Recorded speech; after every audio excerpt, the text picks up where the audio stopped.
Welcome, everyone. This meeting will be held in accordance with California Government Code Section 59453, subdivision of the Ralph M. Brown Act, California Government Code Section 54950, Series Resolution Number 2022-71, and the Federal Americans with Disabilities Act. While this meeting will be physically open to the public, given the state of emergency regarding the threat of COVID-19, members of the public may also participate and comment via application Zoom.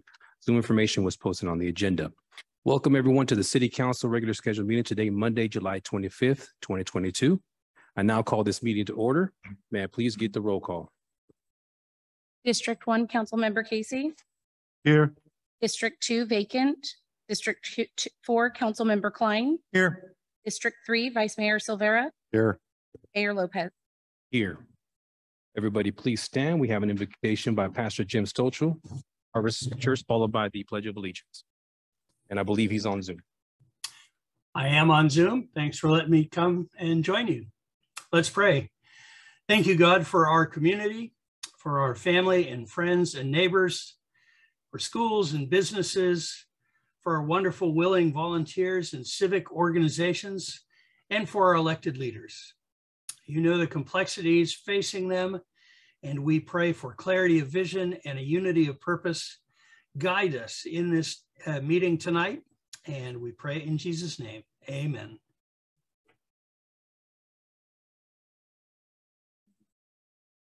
Allegiance to the flag of the United States of America, to the republic for which it stands, one nation, under God, indivisible, with liberty and justice.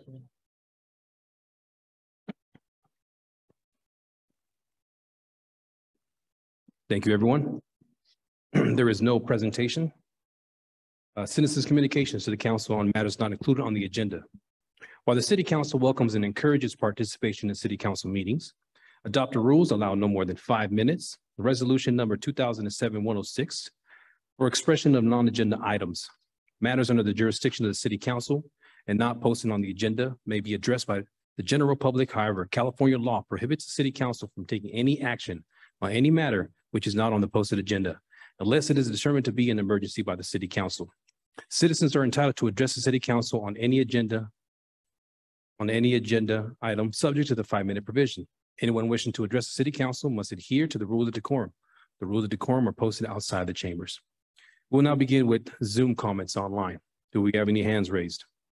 There are no hands raised on Zoom. Okay, we'll take it back to anybody in here today who would like to speak. Go ahead and step up to the podium and please state your name.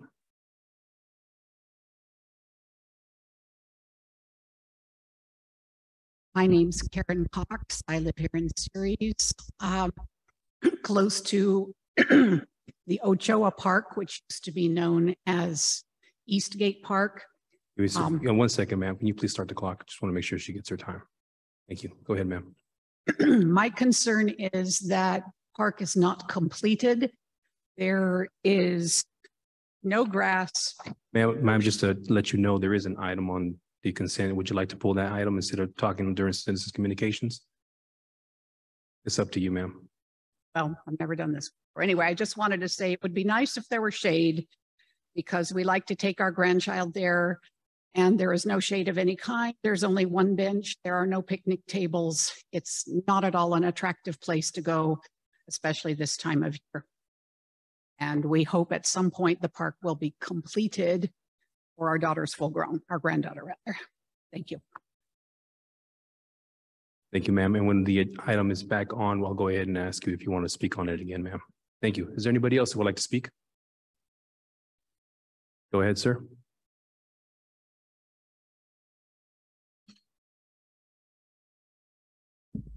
Gene Series. Let's just read the message I got today about the individuals that have put in their papers for council members, the different districts. I kind of want to commend them, but at the same point, I would kind of wonder where they were all this time. Now, if you want to get interested in civic things as far as the city or anything else, you really should start coming way before you want to get involved in something and get some kind of idea of what's happening, not just using Zoom or your gateway to a council meeting. Although during the virus, that was appropriate, but there's nothing stopping people from coming now. And these particular candidates should have showed up, and we very seldom see them, if any. And at the same point, I want to remind those that are running for council positions that they signed a statement depicting where they're supposed to place signs in the city. And Mike Klein knows I'm a real stickler on signs around the city, especially during election times. There's a place, there's a distance, and I want everyone that runs for a council position to go back and read what they signed when they went to the city clerk.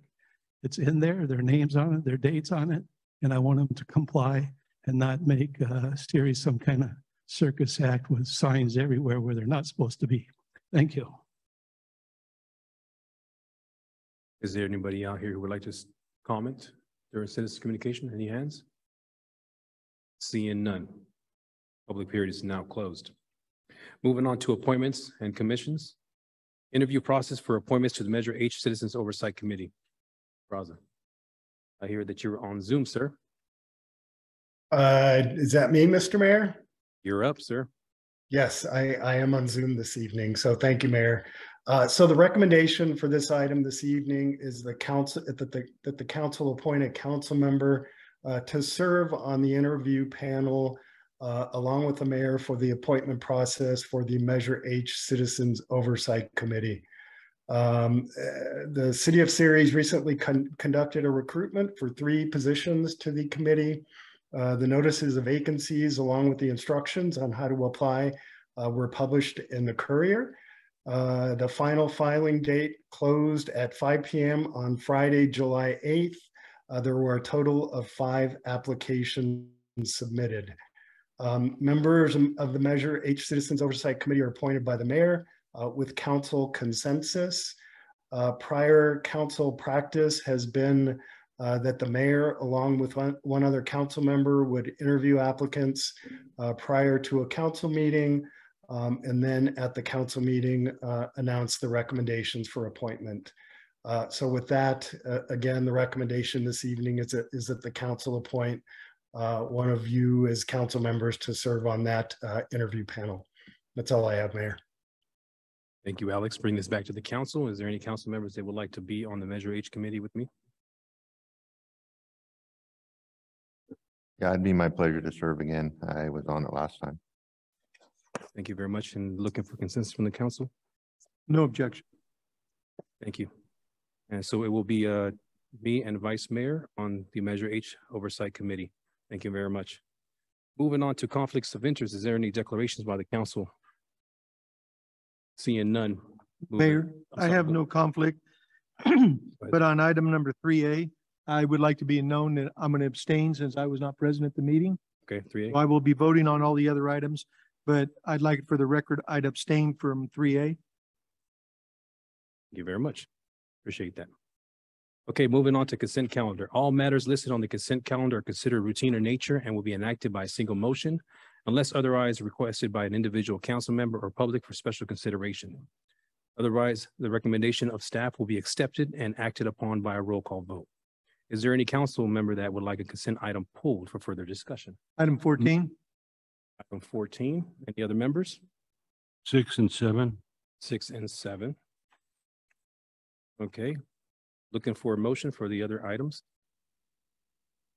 Move to adopt 1, 2, 3A, 4, 5AB, 8, 9, 10, 11, 12, and 13. Can I have a point of order? Oh, I'm sorry. I'm sorry. Did you ask the public? No, I did not. And my apologies. I'd like to hold my motion. Any members of the public that would like an item pulled? 12. I'm sorry, I can't hear you, sir. Say that one time. Unfinished business. Unfinished business. That'll be separate. Yeah. So just item number 12, correct? Anybody else? Okay. Thank you very much. Sorry about that. Bring it back, Mike. Okay. I'd like to continue So item 1, 2, 3A, 4, 5, 8, 9, 10, 11, and 13. Second. Roll call, please. Councilmember Casey, Aye. Councilmember Klein, Yes. Vice Mayor Silvera, Yes. Mayor Lopez, Yes. passes 4-0. Item number 6. Was that Mike? That you? Oh, that was Mr. Casey, Casey. that was you? Okay. Yeah, I sir. just have a few questions. The first question is, does that increase also include the lighting and maintenance? Is that one figure inclusive of that, or is that a separate item?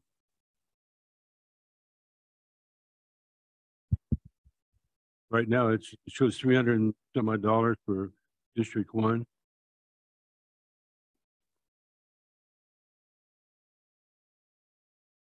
Mr. Casey, could you repeat the questions, please? Well, repeat the question, sure. On their Mellaroo, on these people that live in this district, they have 2 items attached to their property tax. One is clearly defined as light and maintenance, and the other one is, according to the third party who collects it, it's for fire protection. My question is this number doesn't include the light and maintenance figures? Is that separate? It doesn't have to be, it's not part of the Mellaroo?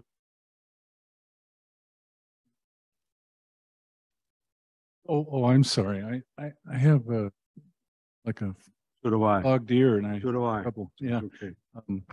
Yeah, the last meeting, I think 2 meetings ago, we did the lighting and landscaping one. These are not related to those. Okay. These are for police, fire, and park maintenance. It's not related to landscape maintenance. In Yes. my ear, okay.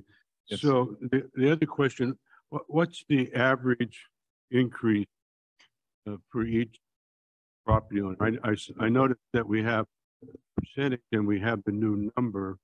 What was the old number? What's the average increase? Last year, there was a vote by council that not to have an increase at all. And this year, the staff recommend that we increase it to the CPI. And each one of the districts has a different number, but they both are increased by 1.722%, which is under the 4% that's allowed by the Mellaroo's. Sure. Sometimes I have the hearing problem too. And with that, sometimes I don't make myself clear. What's the difference between what they were paying last tax year and this year? What's the dollar amount per Okay. property?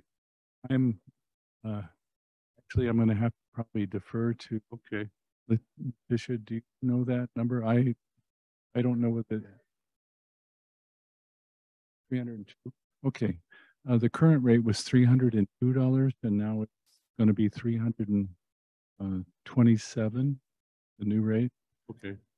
And then the for- final that's for question. District 1, and for District 2, the old rate was $896, and the new rate is going to be $971. And the final question is, what's the total amount of money collected in this process that goes in? And it goes into our general fund, or does it go into a fund specially here? The total collected is about $35,000 for both districts, and it goes into a special fund for the CFD. Thank you. Welcome.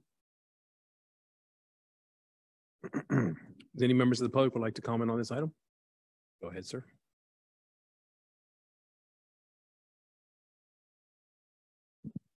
Mr. Mayor, City Council, John Warren, City of Surrey.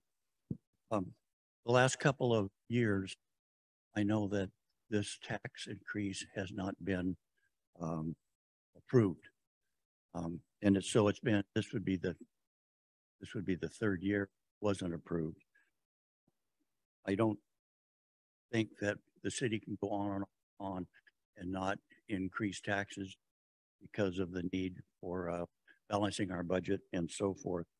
But I would like to see when these items come up on the agenda that the name Mellow Roots is attached to the line item.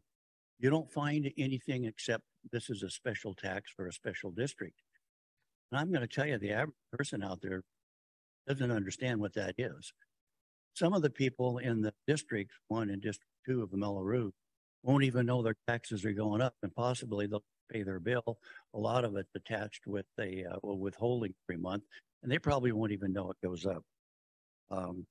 It appears that one district, the increase is like $75, and the other district, the increase is about $25. But this information should be right up front on the front of the agenda item that's posted that the public can go read. And they don't have to dig back into the staff notes. If you dig back into the staff notes, you find out that this is Mello-Roos, and it does affect them. And with today's cost of gasoline and grocery store items and things like that, $25 or $75 a month might be a big deal to some people.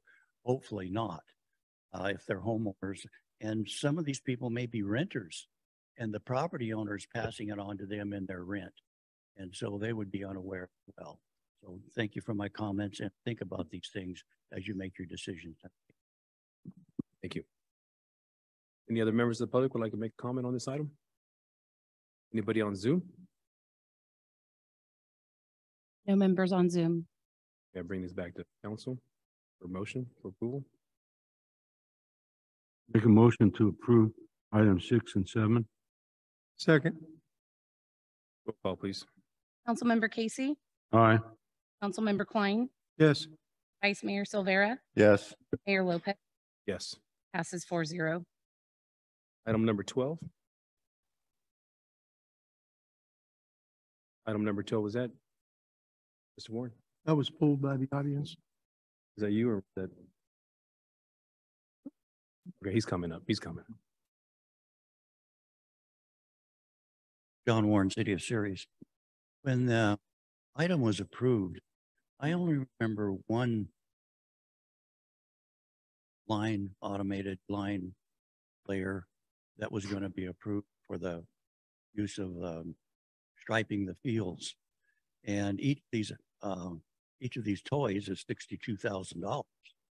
And so when the council approved the ARPA funding for this particular project, I only remember that one was in the budget, and I may be remiss and I may be incorrect. And if so, that's one thing, but that would be my question. I see now that there are 2 of these pieces of equipment that are being sought, and that doubles the price. So if you look back, hopefully you can see what was approved in the original decision. And I remember someone out on Facebook commenting that the San Jose Sharks, who are quite popular, don't even use one of these machines to do their striping and things. So that's all I have to say. Thank you. Thank you. Any other members of the public that would like to make a comment? Anybody on Zoom? There are no members on Zoom. Bring this back to council for motion. You know, Oh, if I may, absolutely. because I do have my art funding notes here, and I cannot see it. And it's not going to be detrimental to us. Can we table this until the next meeting to find out if it was 1 or 2, so we can take care of the public and answer that question? Is there, Alex, or do you have that information on hand, or do you? Yes, I do, Mayor. You do? Mr. Okay. Yeah, Mr. Klein, we did apply for, we did request 2 equipments to be purchased. Each of the robot is about $41,000, but we're still, we're also applying the supplies that, as far as paints and extra batteries. So that adds up to like over 61,000 per device. So is it 1? It's 2. It's 2? Yes. Okay. Now, was that in the beginning? Did we request 2 in the beginning, or did we change it? Well, at the beginning, we requested 125,000 from the ARPA funds to be used for the robots. We thought that the robots would be a lot more higher cost, but it determined, by the end of the day, they were around a little less than 40,000 each. Okay, so it's still going to fall under the 120? Right. Approved 1 point. Thought that was going to be more. Yeah, no, I heard what Sam had said, but like I say, I'm looking through my proposals and I do have an old proposal thing, so I believe it does not have everything that we agreed upon with the first wave of expenditures. So, no, I can't find it in the first wave of what I have here. Okay, because like I say, I know I don't have the completed thing. My asking is, you know, if we can just table this until the next meeting so we can find out in writing, or you have it available right there with what you're saying, then we can look at it and we can go forward. Mr. Klein, I think part of the agenda, we listed the cost on each of the machine and also the additional supplies and batteries. That falls under the 120,000 that we requested? Oh, it does fall under the 120,000 Yes, we yes, requested. it It's does, just- We just were able to, we can purchase 2 and supplies instead of 1. Yes, the machines tend to go, I mean, sometimes, I mean, these are robots and they're electronics, they could fail sometimes. At least we would have that other machine to, you know, to help out with the. I just want to So, make sure, Mr. Klein- Mayor, Yes, go ahead, Alex. so I don't have that list in front of me, but it sounds like the request is within the amount of funding that was allocated by the council. We were able to apparently squeeze 2 machines out of that dollar amount. So, but we are within that original allocation that was approved by the council. I don't have that list in front of me, but I think that's what I'm hearing from Mr. Royal. Okay. Just want to make sure, the council member Mike, that you are satisfied with the information that you're receiving. Excuse me. Just to be clear, in simple terms, we pre-approved $125,000 for this project, which we thought was going to be for 1 machine and supplies. After looking into it and doing more research, we found out we can buy 2 machines for that same pre-approved amount, correct? That is correct. Yes, sir. Thank you.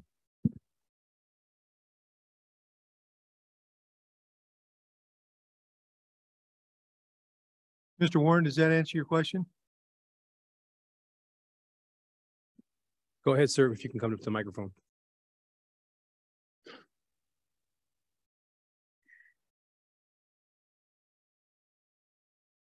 Appreciate that.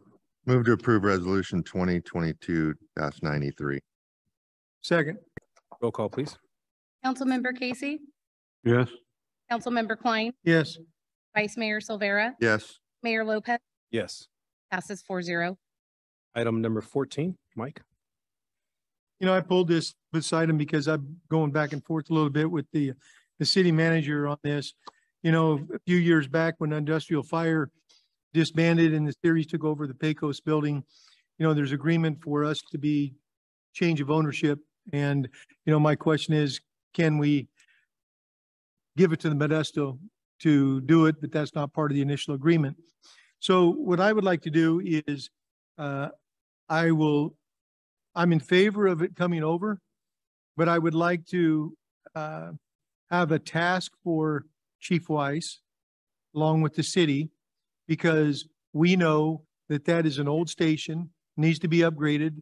Things need to be done, whether it's, you know, living quarters, plumbing, whatever, you know, at least come back with an idea of what renovations need to be done, a cost, what needs to be done if we tore it down and rebuilt the station there, feasibilities of if that's the right place for a new station, you know, because ultimately, Chief Weiss, you know better than I do, but that's probably one of the oldest stations that even Modesto City Fires inhabited. So, you know, down the road, and I know when it was when it was series staff and everything, that renovations needed to be done. So I think we need to put a game plan in place to move forward with, you know, some kind of lack of better words, safe living conditions. Okay. So I would request or ask staff, Chief Weiss, the city manager, to work together to see what they can come up with so we can have a game plan as a city on how we're going to pay for those renovations.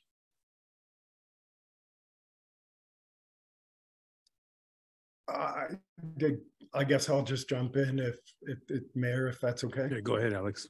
Yeah, we could certainly do that at the pleasure of the council. If that's included with the motion this evening, we could certainly do that. I'm okay with that. Some information. I mean, don't get me wrong, there's no time frame as far as getting back in 2 weeks or 6 months, but I think we need to start in going in that direction and get that stuff going better early than late. So that is the reason I'm asking it, because it needs to be done. Yeah, most definitely it does. Okay, is there any comments from the public in regards to number 14? Go ahead, sir. City Council, Mr. Mayor, I just have one question. Will that give us a piece of property that the city owns, I believe that's contiguous to whatever the city limits are now? Or will that be an island in the county area? Like sometimes now the county has islands in our city area. So when that comes to us, will that be a city island in Stanislaus County? And it won't touch any other part of our city limits. I'm not sure exactly about the term island, but we would own the property. That property touch any other part of Ceres city limits, No, then it will be an island, just like Wallen is and Payne is, and that little piece there north of Hatch, between Richland and Central. It'll be a city island within Stanislaus County because it'll be city property. that's correct. Just as long as folks are aware of that. Oh, yeah. Fully. Any other members have comments? Anybody on Zoom? No hands raised on Zoom. Okay, bring this back to council for motion. Move to approve resolution 2022-95, understanding that we are going to look into some possible renovations and the process for that. Second. Roll call, please. Who's the second? Councilmember Casey, No. Councilmember Klein, Yes. Vice Mayor Silvera, Yes. Mayor Lopez, Yes. passes 3-1. Okay, moving on to consideration of items removed from the consent calendar. I'm sorry about that. Should have never said that. Moving on to unfinished business, resolution number 2022-96, approving the U.S. Americans Rescue Plan ARPA funds to increase code enforcement staff and purchase necessary equipment, and authorizing staff to move forward with the staff requirements and equipment purchase. Mr. Collins. Thank you, Mayor and Council. I'll just jump right into this. At the April 11th, 2022 council meeting, council approved a mid-year budget amendment to use ARPA funds for various projects. Adding staff and equipment to the code enforcement unit was one of those projects. $500,000 was allocated. On May 4th, 2022, staff presented a plan that outlined proposed staffing for the unit. It also highlighted strategies to increase the overall efficiency in the unit. Illegal dumping, unpermitted vendors, and unauthorized camping have been an issue for many years. Business activities, property maintenance standards, and zoning violations are also a concern. For those reasons and more, staff recommends adding 1 full-time code enforcement officer to the unit. Additionally, staff recommends adding 2 part-time streets positions to supplement the illegal dumping pickups done by Bird Lottie Disposal. To reduce costs, staff recommends shifting the supervision of the unit to one of the police lieutenants instead of adding a code enforcement supervisor. This additional duty would come with a 5% differential pay. The cost of this proposal, which includes salaries and equipment, is approximately $480,000 for 2 years of operation. For the end of the 2 years operation, staff will have to examine the feasibility of sustaining the increased staffing. If that is not possible, reductions in staffing will need to be considered. That is all I have, and I'm available for questions. Okay, I'll take this out to anybody in the audience. Has any comments on this item?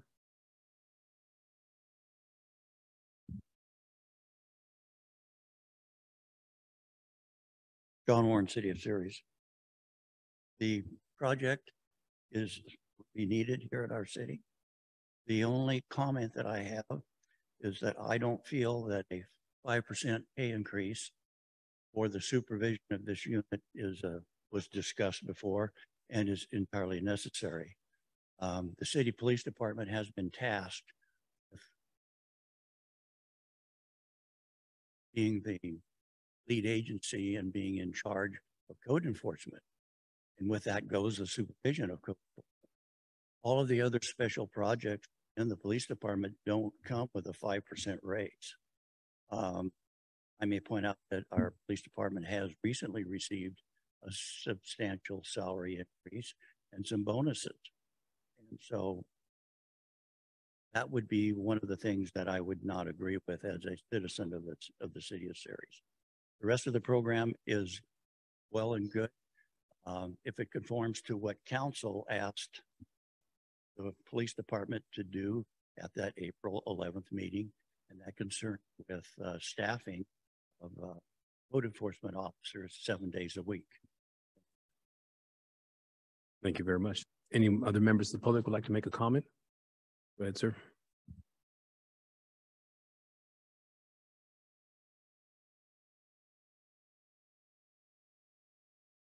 Uniquely suited.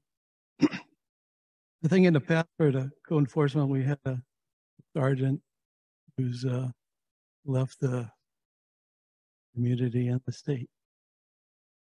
But if I was correct at that time, he had other duties too besides being in charge of code enforcement. My question is, will the officer from the city's duties be 2 duties or just one? Is he going to be in charge of code enforcement on a daily basis, or is he going to have police duties at the same time? And the VIP program, is that going to be part of code enforcement to help them out too? And I think that was discussed sometime in the past that they were trying to recruit people. I haven't heard anything of how much forward that's come. Thank you. Chief, do you have answers for those 2 questions, sir? Yeah, so the police lieutenant will have duties that he has right now in addition to supervision of the code enforcement unit. And pertaining to the VIP program, once we get enough staff, they will be embedded into the code enforcement unit where we deem necessary. It's a slow process, is the best I can tell you. Thank you, Chief. Any other members of the public like to make a comment? Any members on Zoom? I see one hand up. I see a Paula. And we also have a council member, Silver, makes a comment afterwards. Paula first. Right there, hand is raised. Paula, you're unmuted.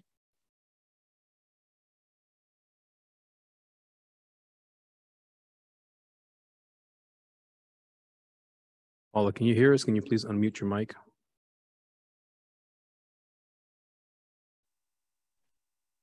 Can you hear me now? We can hear you now. Thank you. Okay. I wanted to speak regarding using a lieutenant as the supervisor for the code enforcement division. It takes a lot of training to know all the legalities and the duties that a code enforcement officer is responsible for. Unfortunately, I know that a lieutenant is not going to invest the time into knowing all that because it takes years to get that information.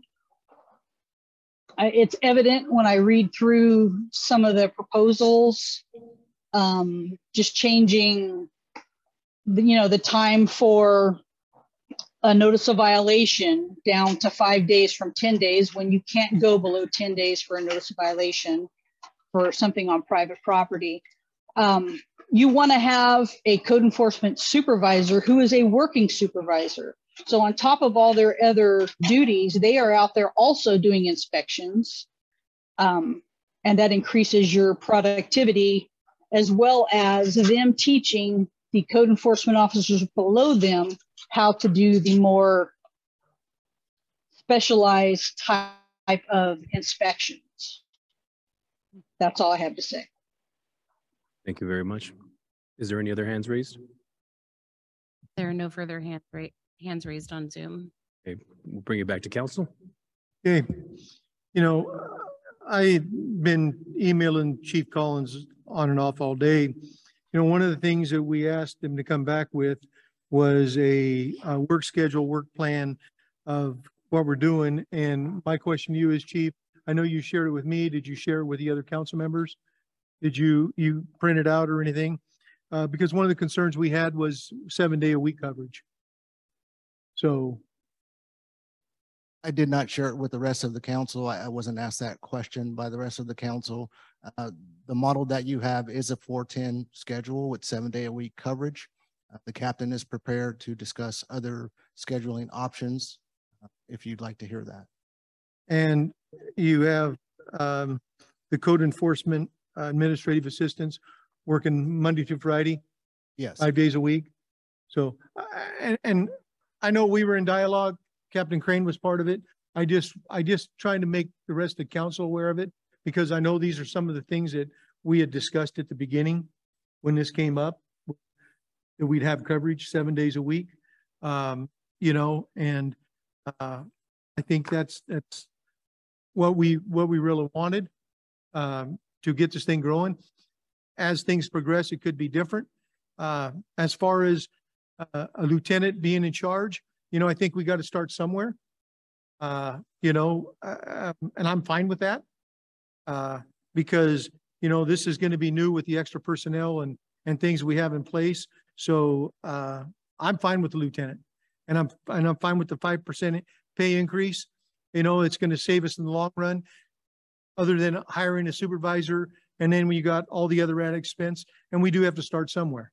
And a year from now, we might realize that we do need a supervisor or something else. So, you know, Chief, Captain Crane, I thank you for answering my questions today and keeping the ball rolling.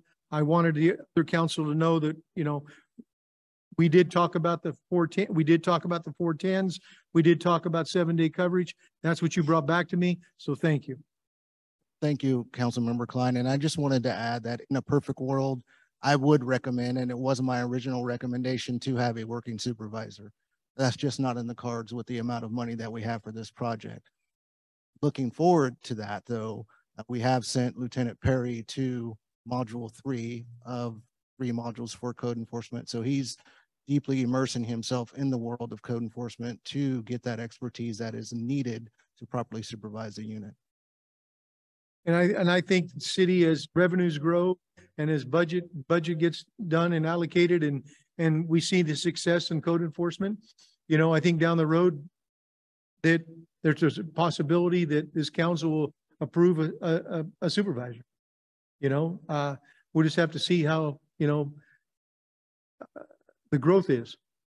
So, but like I say, we all got to start somewhere, and I'm thinking positive. We're starting in the right direction. And we're getting, you know, one of the things that we wanted was 7-day-a-week coverage. So thank you. With that, any more comments? Thank you, Councilmember. Casey, you have a comment, sir?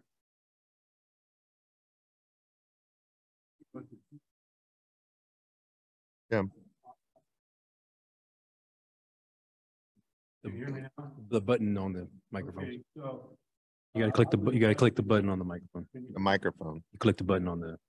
Don't click the number 7. There you go. Can't hear you. I was elected on sworn into office on September the 20th, and I was excited because I was to have some information about the Cal League convention or whatever it's called. And on the 23rd of September, the mayor and I attended the workshop for code enforcement. And the key to that was the cooperation between the police department, the fire department, and our legal department. We're talking about spending $500,000 for adding people, police department.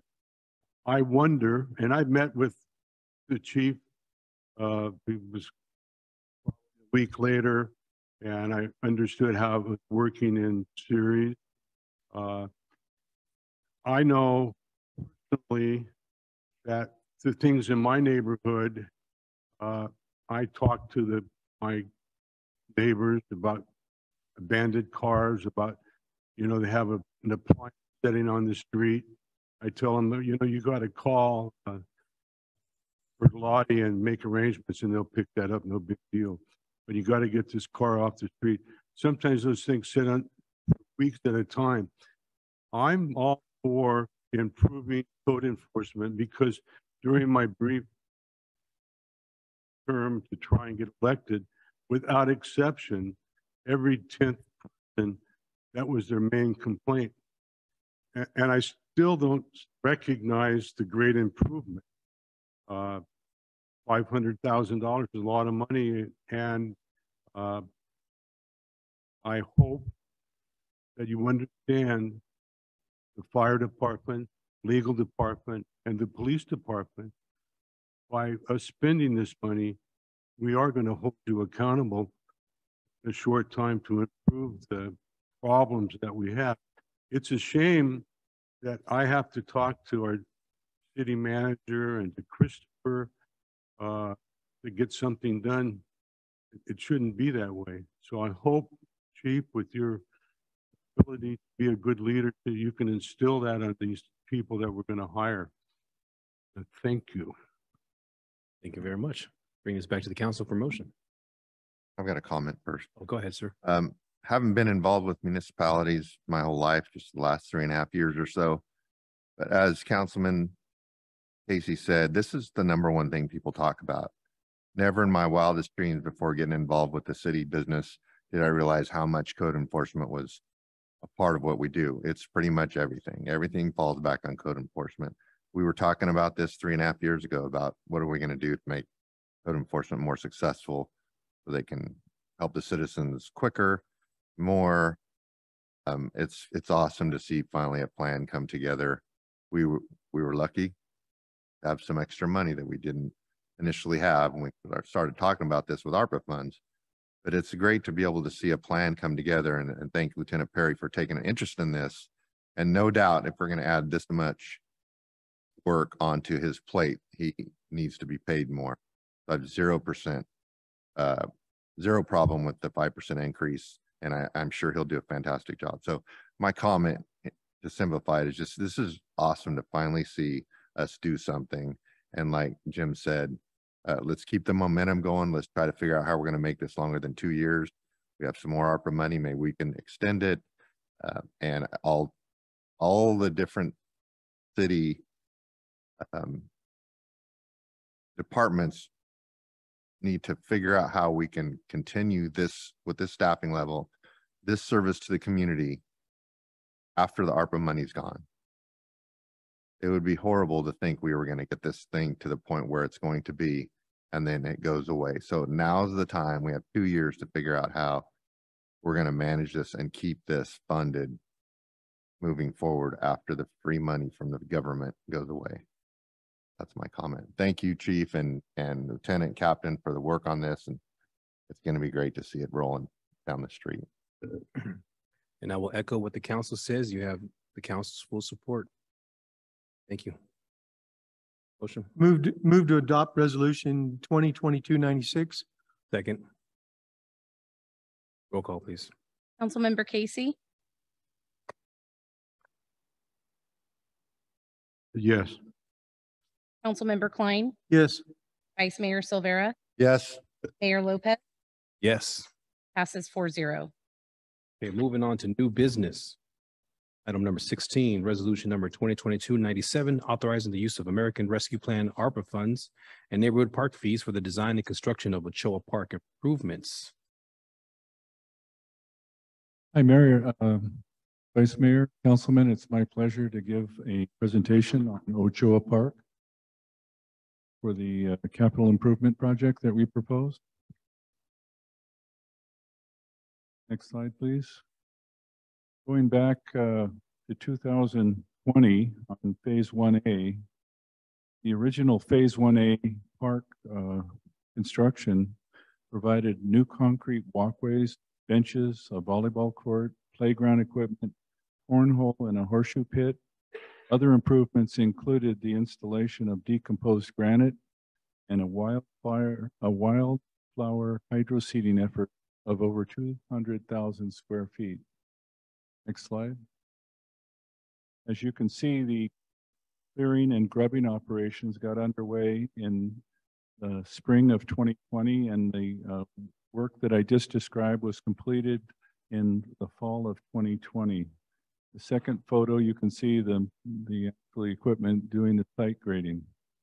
As we move to today, the existing conditions is in the summer of 2022 show playground and concrete walkway and benches in still good repair, as well as a volleyball court. Next slide, please. We see that the grounds landscaping has pretty much disappeared, and the park monument is a little bit isolated by itself in the corner there. So the additional improvements that we propose include phase 2 fall 2022 clearing and grubbing activities, site regrading, storm drain system installation, additional decomposed granite, an installation of an irrigation well, installation of an irrigation system, and the installation of a hydro seed turf, as well as security cameras that are going to be provided under the proposed security camera project mentioned earlier. We go to that slide. Okay, this slide shows the area of the proposed improvements for Ochoa Phase 2. Basically, it is all the area outlined in red that will receive the natural turf and irrigation system. In small areas, there'll be decomposed granite where the future shade structures and picnic areas will be. The fiscal impact is the next slide. The total estimated project cost for this proposed capital improvement project is $1,200,000. Proposed funding sources include the ARPA funds for $1,050,000. The neighborhood park fees for $172,000. The engineering staff recommends that the council authorize the use of ARPA funds and neighborhood park fees for the proposed design and construction of the Ochoa Park improvements. We have prepared a small video that I think that Christopher is going to run through. We're going to try to limit it to about a minute to give you an idea of what the park looks like currently.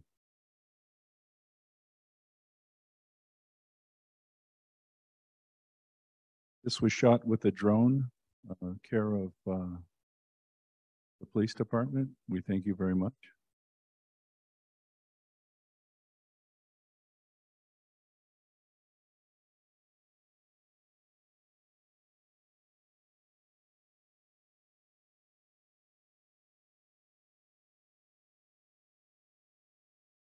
I'm open to any questions, and thank you very much. I'll go ahead and let the public speak first. Members of the public would like to step up and speak. Go ahead, sir. Please state your name. I'm Martin Cox, and my concern has been also about the shade. You people have an incredible plan for this park. I saw the original plan and it is really neat. Smyrna Park, eat your heart out. The thing is, no shade. I'm an old geezer, and I would like to see some shade, regardless whether it's trees or some kind of an awning or something. So I wanted originally to come here to say, what is the timeline for the completion of the project? And the other thing is to compliment you on such a great plan. And I would love to see all of that plan. Right now, I couldn't play horseshoes place to save my life because number one, I can't see it. Where is it? I live off Beastgate on Dusty Miller Lane. I give my granddaughter the grand tour of the park, such as it is. So I would love to see some shade, trees, and more benches, because this old geezer can't stand the whole time, so he's got to sit. So shade and trees and and see the completion of what is really a grand project. So that's my concern. This timeline's going to be. I'd like it before my granddaughter becomes engaged and married and out of the house. Gentlemen, do we have a timeline roughly? The timeline for the proposed improvements that we have are fall 22 to probably spring 2023. It doesn't include the trees or the shades due to budgetary constraints, but we do have a contingency that if we don't use, we can entertain the idea because we have certain estimates provided by the engineer that we could actually ask for add alternative by the contractor that we select, and we can try to provide those things. Right now, we have quite a lot of projects going on. We have 3 different parks that are being proposed. Yeah, I understand you have, yeah. I hear you. I go over there and it's very, very hot. Very hot. And it really could use some grass. And I think that the grass will cause a cooling effect. It'll make that park a lot nicer. Again, I will have contingency funds. I don't suspect that we're going to run into a lot of unknown conditions putting in an irrigation system. The irrigation pump should go quickly as well. So that's what I would love to try to propose, is that I could try to put it in with a contingency fund. Is there any possibility of having like awning a shade with picnic tables under it like you have at the other parks? I think we got estimates of $100,000 with the concrete foundation and the shade structure, and it was between 2,500 and 3,000 or for each picnic table. Wow. So right there, it's really close to my 10% contingency on $1 million per thousand. It's really close. I'll do what I can. Also, Mayor, let me point out one thing. As far as the timing, there's a process. I mean, we have to get this through first for an approval, and then we have to get the consultant on board trying to redesign the phase 2A of the park. So that could take another maybe month and a half to do that. And once we have that, then we got to go out to bid. That might take another process between the bid and the council approval. That could be between a month and a half. So we're talking about maybe late fall, early winter that we could start this construction.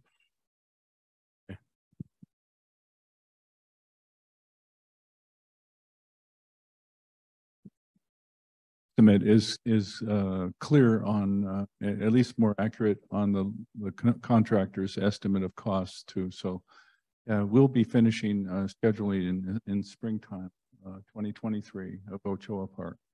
The other concern I have is about parking. Everything right now is on the street. Is there a possibility of some of that land there being used as a parking lot area? Parking, so that. Well, being a neighborhood park, that could be a challenge because it's not a community park, it's a neighborhood park. So that's why the parking spaces were not designed for this. By definition, that's an issue. Neighborhood park is. Well, the neighborhood park, normally the neighborhood would go to the park. You're not bringing outsiders into the park. So that's what's being considered. So. Hey. Thank you very much for your input. That was great. Any other members of the public that have any other additional comments? Rosa?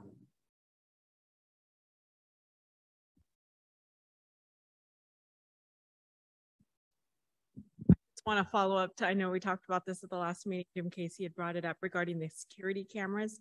I saw that was on the resolution this time, but I know when Jim Casey brought it up at the last meeting, he was kind of told no because there wasn't electricity. So I'm assuming this resolution includes the electricity to make sure the security cameras will be operational as well, besides just having cameras. Yeah, electricity is available. I think we found a source of electricity coming in from the well site itself. Right next to the park, so we could use that. Okay, I just wanted to follow up because I know last week or at the last meeting, council member brought it up. Thank you, Rosa. Mr. Ward?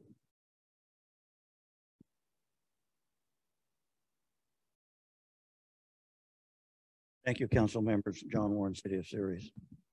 Couple of questions. I think the project is an excellent idea. Starting off with the original $400,000 for grass and irrigation system back when ARPA funds became available and they were distributed to the projects. And all of a sudden, this thing has jumped up to $1.2 million with park benches at $3,500 a pop, if I remember the staff notes in there, which seems very expensive, but I understand the cost of building these things to last and how that goes. I have a big question. When they originally authorized $400,000 for grass and turf to finish this park, what did they plan to water it with? There was no well in the proposal. Where did the water come from? Where did the city plan to get the water from to water that grass? I believe Sam has an answer. Yes, I do have an answer, Mayor. The original design was to tie in from the well site itself to supply water, the irrigation to the park.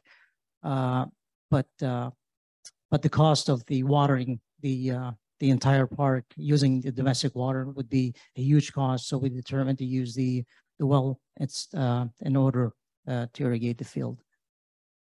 So we're not going to use potable water. We're going to use non-potable water. How many other cities, parks have their own designated well? All city parks have designated well. So each park in the city has its own well? Correct. Because the well water, I mean, it's not potable water, so it's not treated. So we pull that from the ground and irrigate the fields. That was my thought. And of course, funds to do this are be coming from some other park projects that are going to put on hold. And my only comment is when we build a park in that city, we need to be able to maintain it, and we should build it from the ground up to completion. So in going forward, this maybe will happen in the future. It hasn't happened in the past. And so we're fortunate to have some outside funding, ARPA funds, for this project, but how we're going to go ahead with the other park projects and spending this money all on this one. So thank you very much. Thank you, Mr. Warren. Any other members of the public would like to make a comment? Bring it back to Zoom. Is there any hands raised on Zoom? There's no hands raised on Zoom. Yeah, bring this back to council. I believe, Mr. Mike, you had a comment, correct?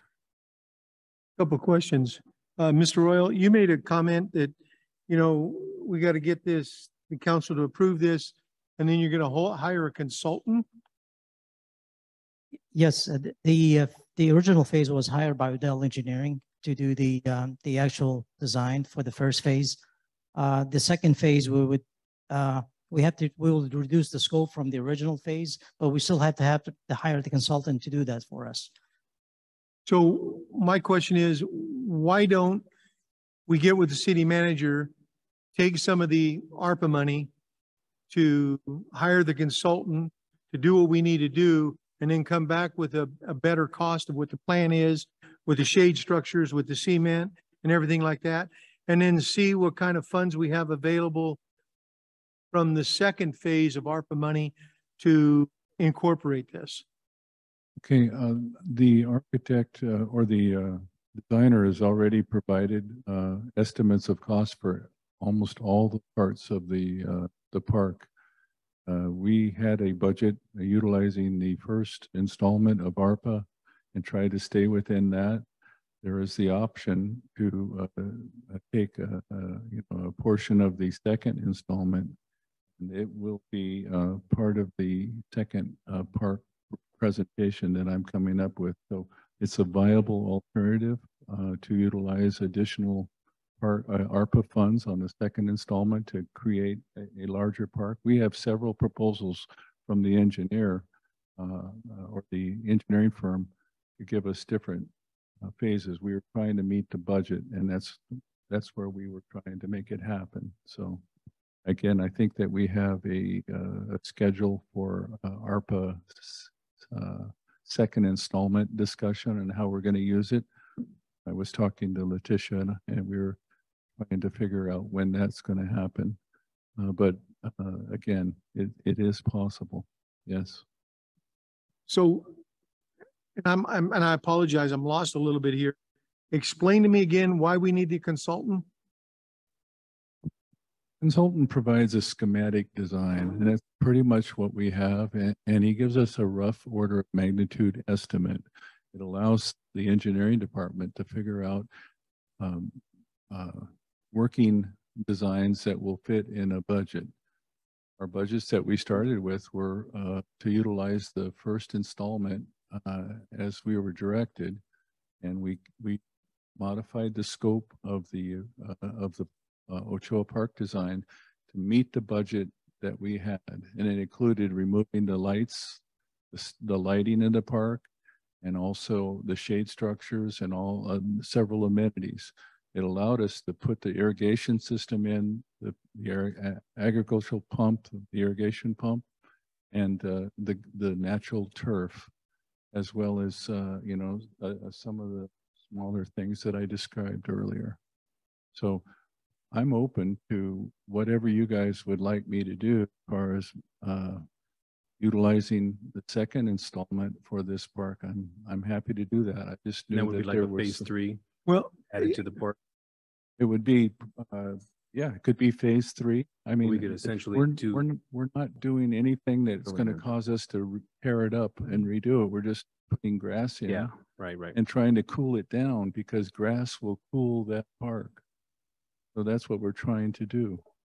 so the other thing is, when the park was first put together, put in place, wasn't a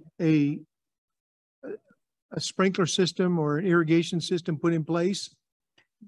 Yes, Mr. Klein, there was an irrigation system put in place, but we're asking the consultant again to go back to the drawing board and trying to prepare for us this second phase, which eliminating some of the features that we were not doing. So it's actually modifying their plans to gear to our need, what we're asking them to do. Engineering firms often ask for reimbursement if they have to go back and remove scope from their plans. It's not just, hey, you did it once, you have to redo it. And it's a process, and that we're trying to keep our costs down on design.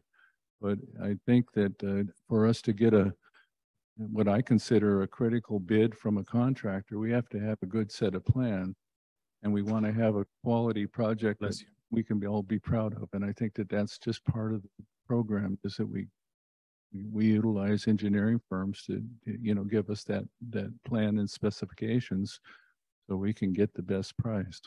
So the irrigation system that was put in place when the park was built is worthless? No, it's still the same, Mr. Klein. It's not changing. But what we're doing, what we're asking the contractor or the consultant to do, is to eliminate all the other features that he had shown originally on his original scope, to take that away and just to implement that whatever improvements that we're asking them to do. Yeah, I think you might remember there were a number of trees all around the park. They all received irrigation. We're not providing that irrigation. We're just irrigating the natural grass, the turf. And that's a big change in the design. Mr. Klein, let me clarify one thing. Do you think that there's irrigation in the park? Pardon? Do you think that there are irrigation in the park? Irrigation in the park? Yeah, there isn't any.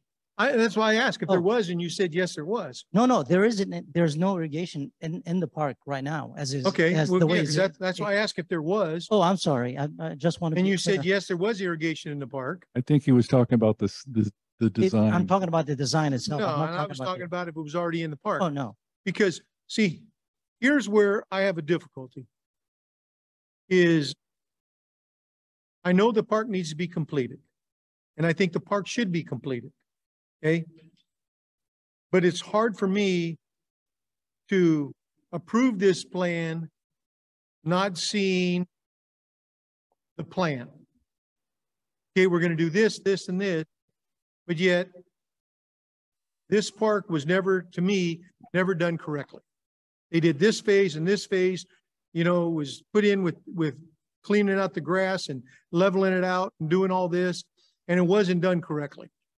So I, for one, do believe it needs to be done, but I also believe there needs to be a plan. And to me, I don't see the plan.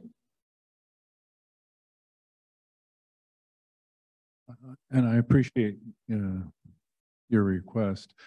I'm thinking that that the proposed capital improvement is well, I can just say it.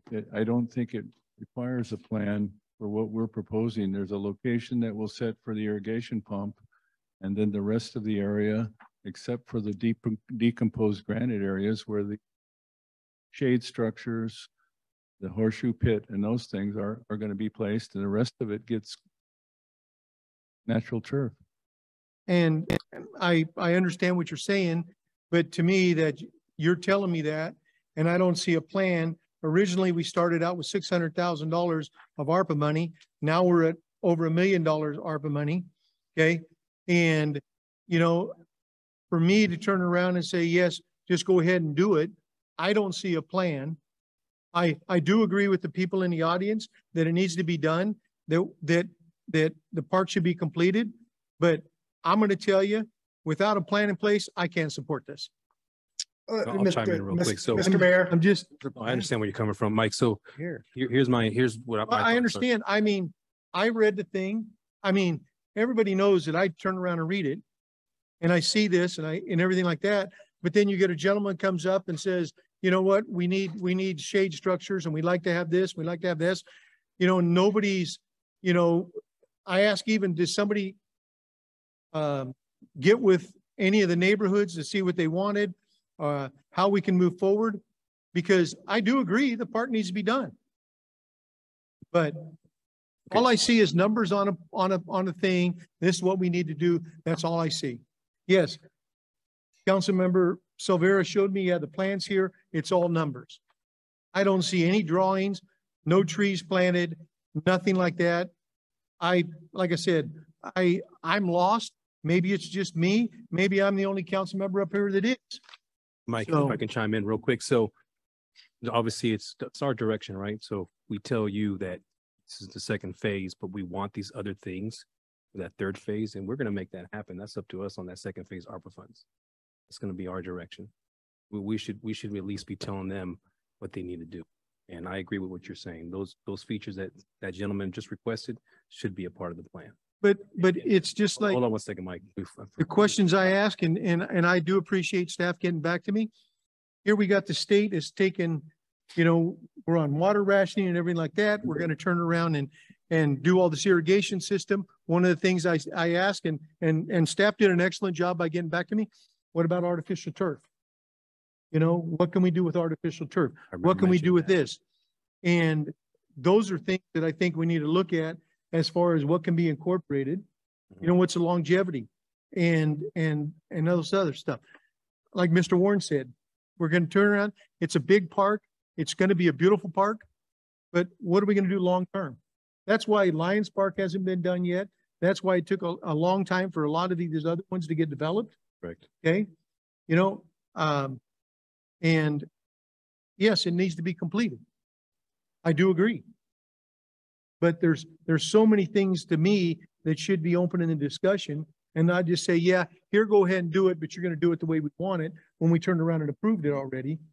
I'm just not comfortable. That's just me. So like I was saying, what I think needs to happen is that we do approve this portion of it in that second phase, that you guys need to come back to us with the additional items that we want to finish this part. But Mike, you are correct. If we do not do nothing now, a year from now, we're going to be having the same discussion. So I agree with what you're saying, Mike, 100%, but we are the council. We should be telling them what they need to do. And I think that I agree with you 100%. But if we don't give them the direction today and we just hold off, we're not giving them any direction at all. But Mayor, no disrespect, but I do agree with you that they do what we want to say. But if it's not part of the resolution and it's not part of this, they're going to say you approved it this way. That is correct. Okay.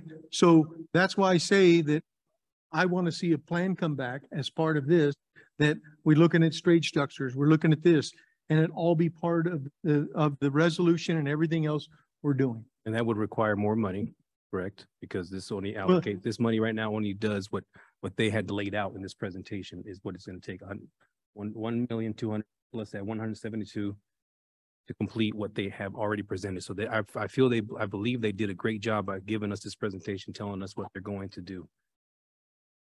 That's why I'm having trouble understanding that. I understand what you're saying, that we do need to finish, but they got us this far. And all I'm saying is that we should approve this here today. And we need to, whether we come back with another item, we tell them what we need for this next ARPA fund, or we're gonna have that discussion coming up pretty soon.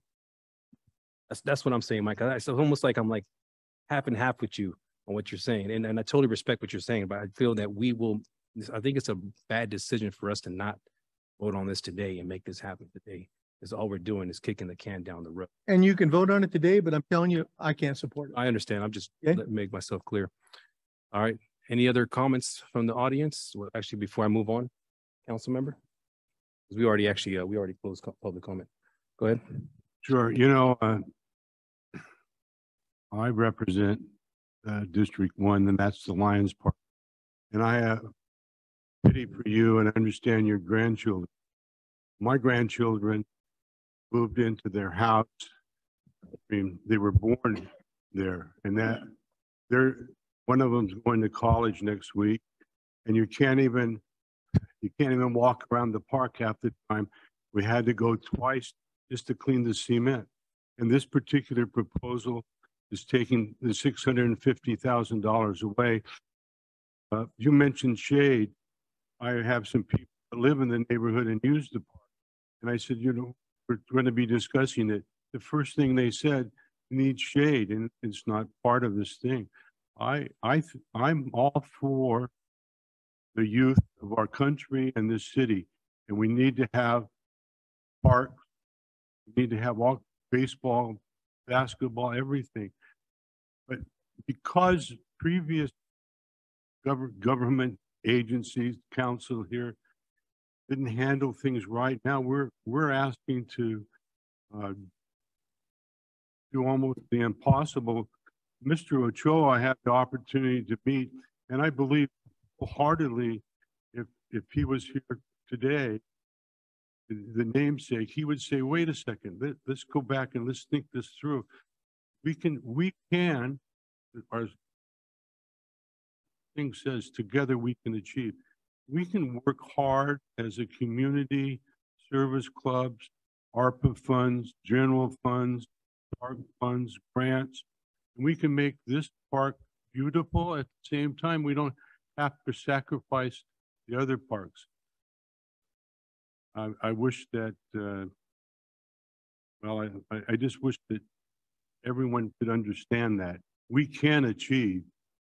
We need to put forward the thought that it's for everybody in Ceres, all of our grandchildren, all of our great-grandchildren, and the present scouts that are here in the audience today. We need to have good, solid parks, ones that everyone can enjoy. And the shade issue, maybe it's not part of this thing, but again, the people that I talked to, they thought it was important. I'm not sure what else we can do, but we need to get more community involvement, and we can make this happen. Agreed. Mr. Mayor? Go ahead, Alex. I see The your hand voice raised. voice from the speakers. Let me kind of just offer a suggestion that might help us identify a process to move the project forward. The council could consider giving the staff authorization to move forward with design. We would retain the engineering firm to do that design work. And we could then bring that design back to the council for your consideration before we move forward with construction. That design could include the improvements being proposed this evening, and it could also include improvements, a broader range of improvements that could include shade structures and other things like that. So the council could, again, consider giving us authorization to move forward with that design work. We could bring that back to you as the council. And then at that point, you could give us the direction to move forward with the project. Just an option for you to consider. that might address Mr. Klein's concerns, as well as giving us the direction to move forward with that design work to continue to move the project forward. Just an option. I don't have a number at this point at what we need to move forward with that design work, but again, it is an option. I don't want to complicate things, but in the interest of moving the project, just thought I'd put that out there. Quick question, Sam. If we were to move forward just to design, how long would that take? Oh, design work. I mean, I do have the contract and on hand, trying to get an agreement signed and get the consultant on board quickly here.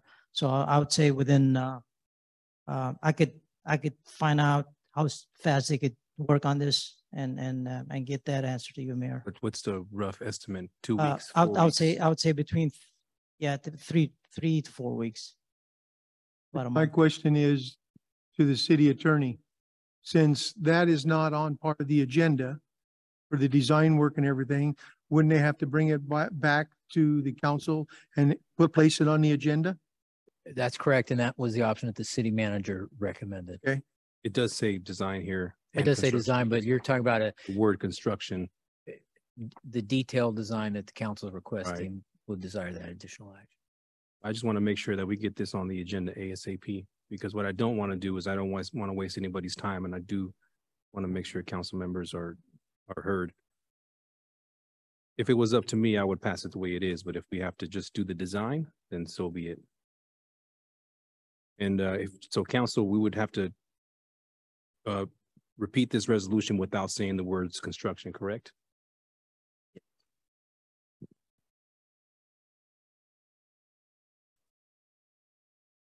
Now, we could put two motions on the table and see what happens, but at the end of the day, I think the design is important.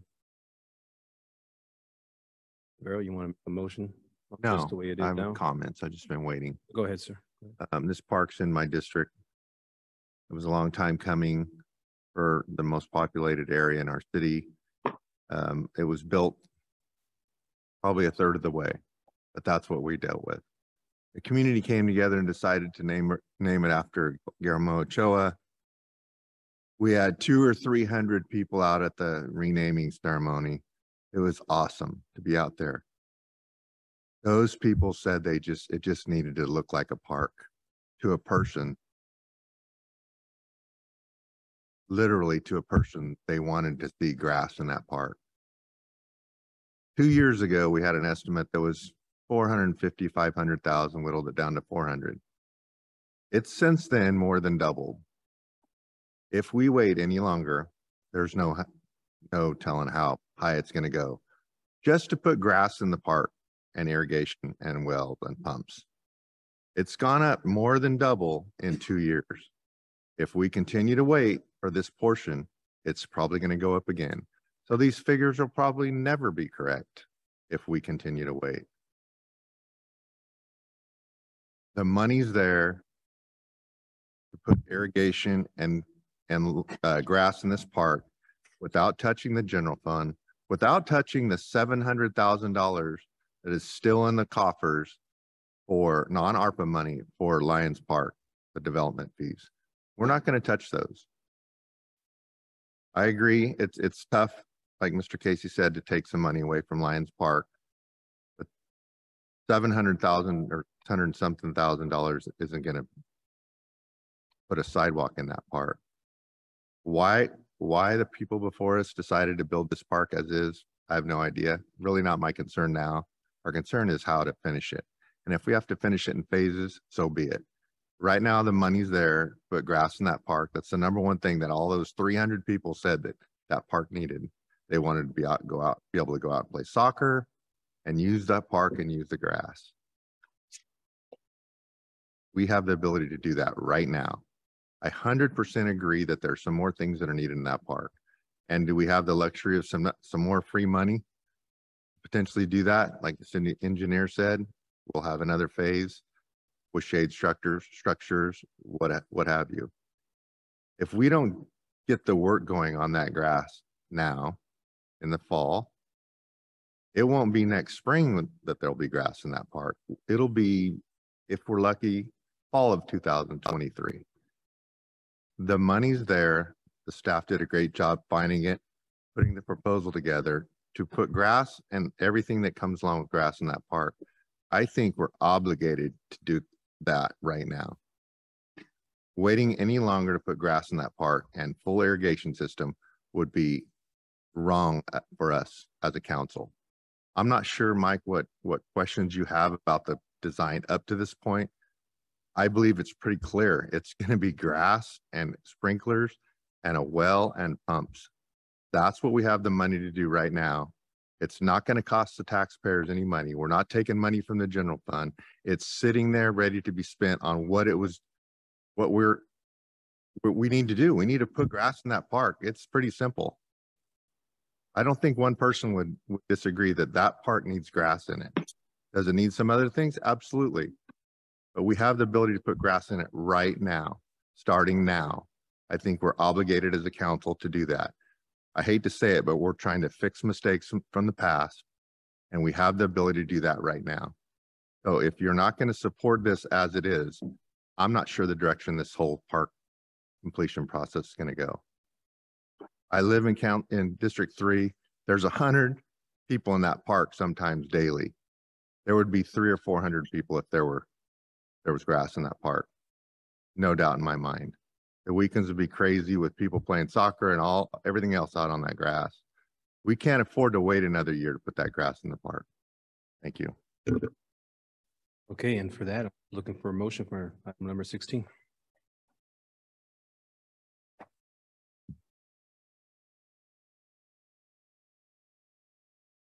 Mayor, there is a hand raised on Zoom.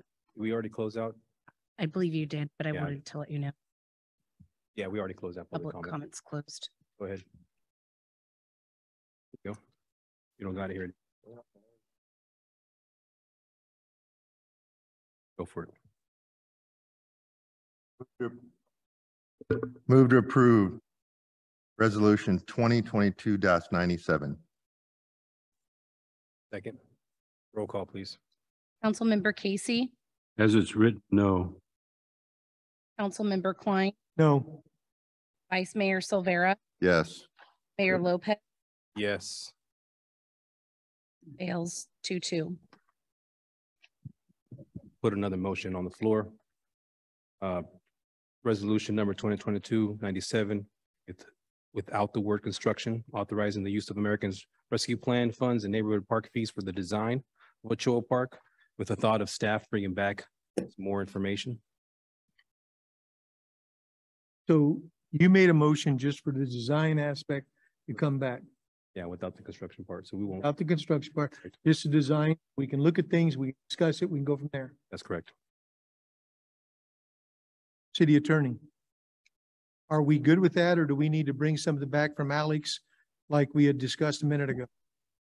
You're good with that. I would just like to confirm, would that be design, do the grass in the interim, and then the construction of the hard items after?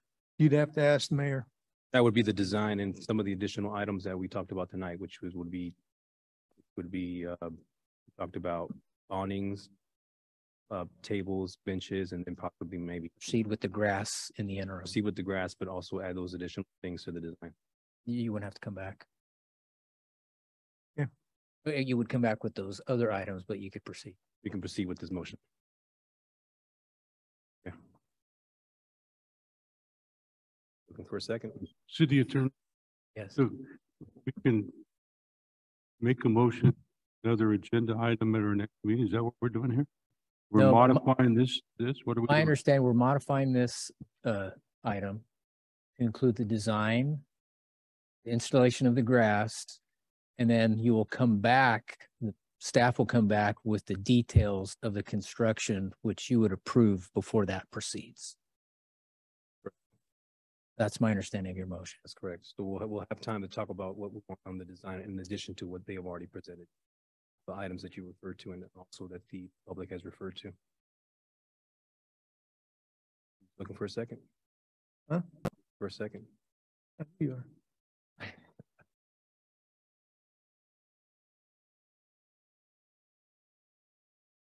There is no second.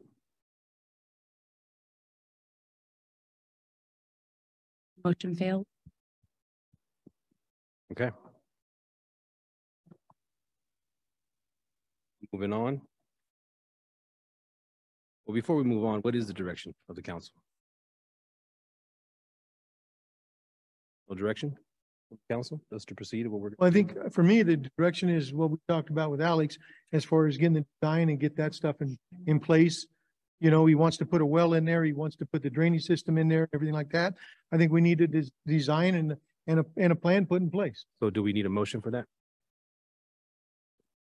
No, Well, it's just giving direction to staff.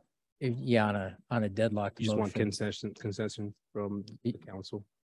it's de facto direction, I guess. is That's what I another way to figured. put it, yeah. Okay, well, I mean, if it's going nowhere, then I don't see why not. But my thing is, I would want it back within at least, if you can, Sam, if you can, within 2 weeks, but if you can't, within 4 weeks. I want to get this ball rolling. I don't want to wait any longer. If the staff is okay with. Mayor, I'll give it Does my that make- best does that shot. make sense? It just, Yep. I know it's confusing, Sam. So, sorry, can I jump in and just ask for some That's exactly what clarification? I'm saying, because that's what Mike wants. He wants the design information to come back, including those items that we talked about from the public. But I think he didn't want the construction part of it, right? Yeah, that's pretty much. He doesn't want the construction language to be in there. Right, Mayor, one thing, because of the time restrictions, could we do like a preliminary sketches on just give you some ideas exactly what's included? Instead of going to a full-blown plans and specs. Oh, you're referring to like a mock-up kind of design? Yeah, I mean, With basically, with the list of items that you were going to incorporate in that. correct, yes. And that would be, I could really expedite that Right. process. And with the additional cost that it would take, Yeah, of course, yes. right? Mhm. Okay, I mean, I'm okay with that, council.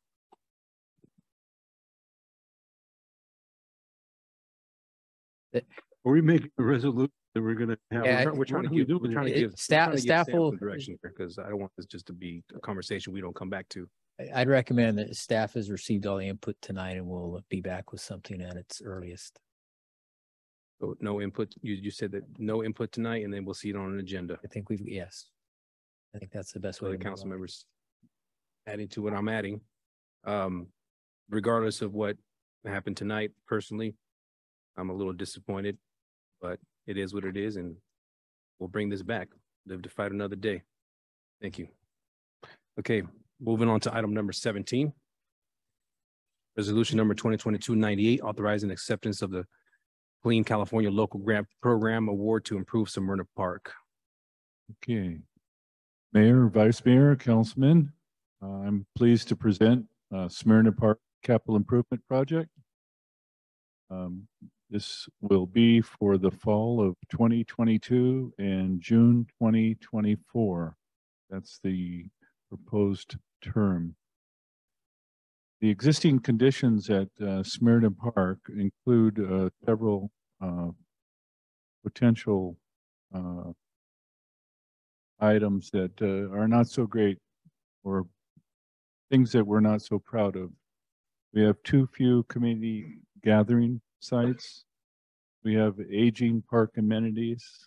We have traffic and parking issues. Our walking paths need repair and potentially relocation to higher demand areas or picnic areas. The litter and waste is overflowing. There's a tremendous amount of graffiti, and we have inadequate security controls of vehicles that are actually accessing the park itself and ruining our fields. Our grant consultant, Ann Harner, is online here, and she prepared a grant application with the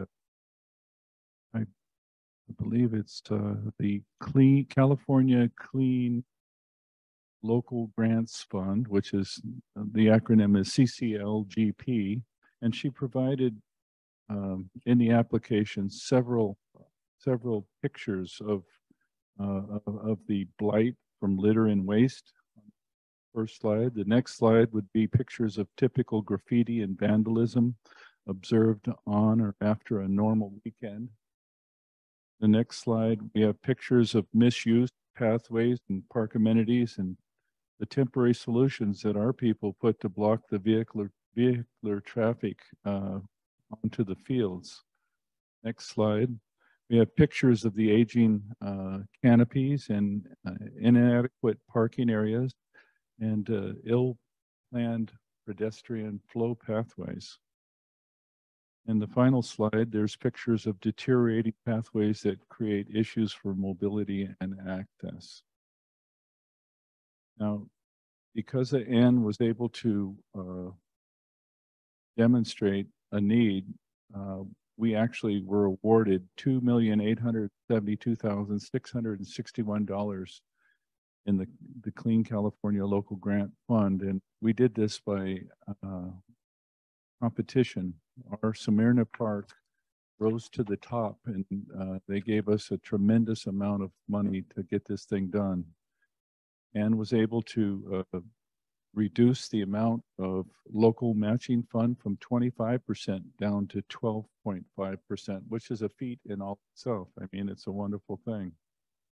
And so the proposed park improvements include a new parking lot, new walking paths and architectural fencing, a new plaza with shade trees. There are some cobbled enhancements, new shade structures with picnic areas. There's new vehicle maintenance paths, new trash enclosures, and enhanced low water landscaping, as well as a really great feature is that art displays from local students. This was thought to reduce the vandalism and increase pride and ownership in the park. Currently, the restrooms are painted pink, and if we have enough money, we might contemplate upgrading the paint in the restrooms, because they are recently renovated, and it could be all we need there. Okay, from the 2016 Park Master Plan, they identified Smyrna Park as being one of the critical needs of series park facilities. And so a schematic plan was developed using the engineering department on-call consultants. A new design was submitted along with the grant application showing those pictures that we provided earlier. And it lists all those amenities that I talked about on 2 slides back. The next slide shows some interesting cross-sectional elevations that will provide you a visual of how access to the parking lot and park facilities has improved, will improve use. It will add security enhancements to keep the vehicles off the park, and it will enhance several amenities like the shade structures and the landscaping.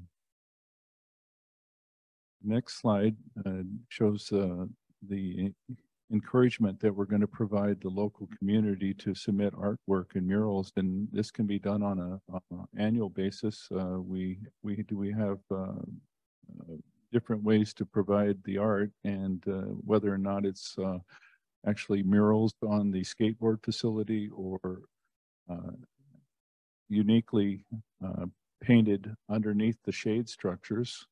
And we also have a custom perforated fence that will allow digital art to be placed on that at different periods. This could be annually, could be semi-annually. The fiscal impact for this project, we have a total estimated project cost of $3,283,041. We have a proposed funding source from 2 sources, actually. the Clean California Local Grants Fund, which will provide $2,872,661. And then we propose using the second installment of the ARPA funds, $410,380 as the local matching fund. We have a small video for this. Christopher, could you put that on for us, please?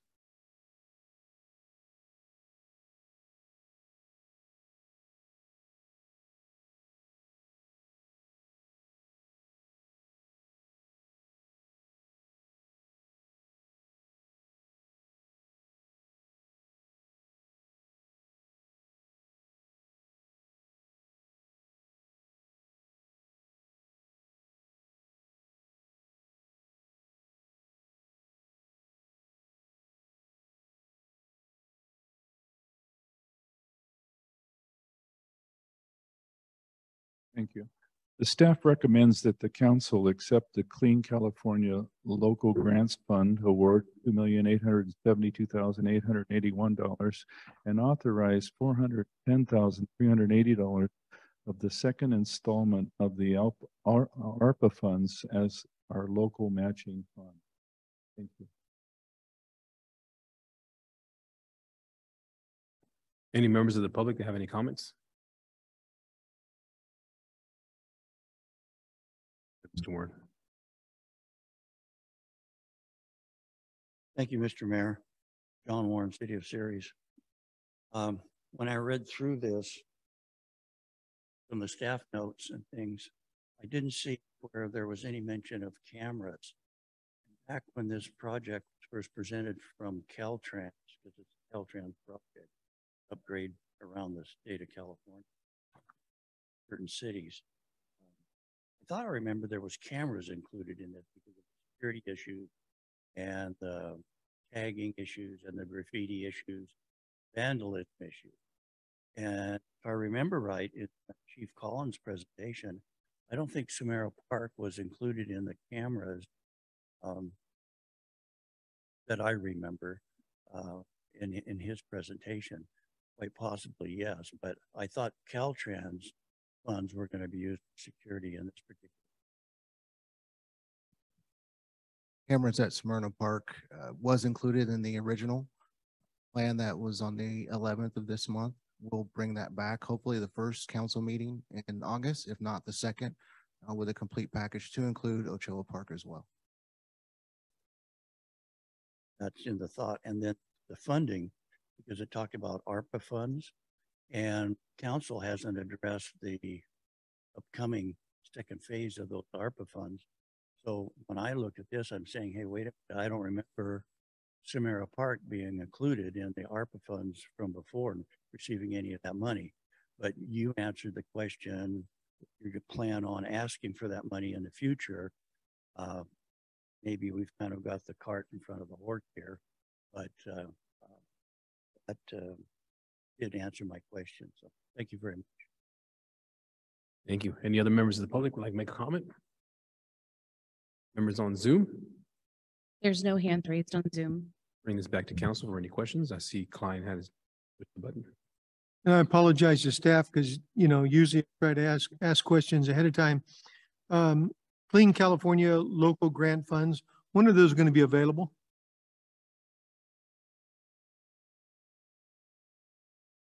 Hello. May I ask Ann to answer that question? Pardon? Oh, Alex. Alex. He's on the council right now. Who is it? I'm sorry. Ann. Oh, Ann. Okay. Ann, can you answer that question, please? Yes.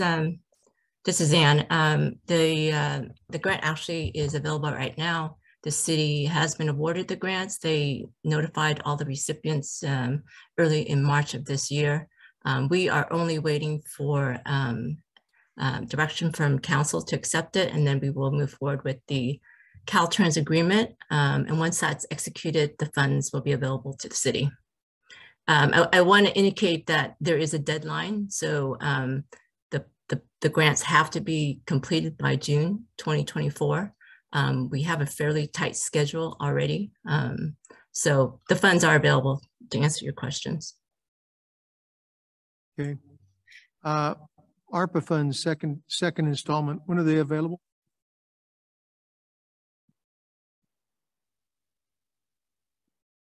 Those are expected to be deposited by the end of July Of this year. this year? Yeah.